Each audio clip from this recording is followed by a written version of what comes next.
সরকারের নানা চেষ্টার পরেও জাপানের জনসংখ্যা দ্রুত গতিতে হ্রাস পাচ্ছে। গত এক বছরে জাপানের জনসংখ্যা কমেছে 6,44,000 জন। ফলে দিন দিন জাপানের চাকরির বাজারে জনসংখ্যার ঘাটতি দেখা দিচ্ছে।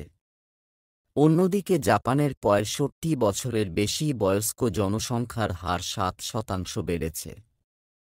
জাপানের প্রায় 30% মানুষের বয়স 65 বছরের উপরে।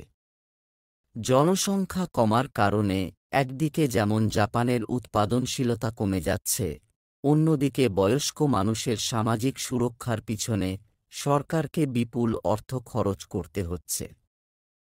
জাপানের সরকার বেশ কিছু প্রণোদনা ও উদ্যোগের ব্যবস্থা করলেও বাস্তবে তা তেমন একটা কার্যকর হয়নি। জাপানের তরুণ প্রজন্ম সন্তান নিতে ততটা আগ্রহী নয়। এছাড়া জাপানের জীবনযাত্রার অত্যাধিক ব্যয় এবং কাজের অত্যাধিক চাপ তাদের সন্তান নিতে অনাগ্রহী করে তুলছে।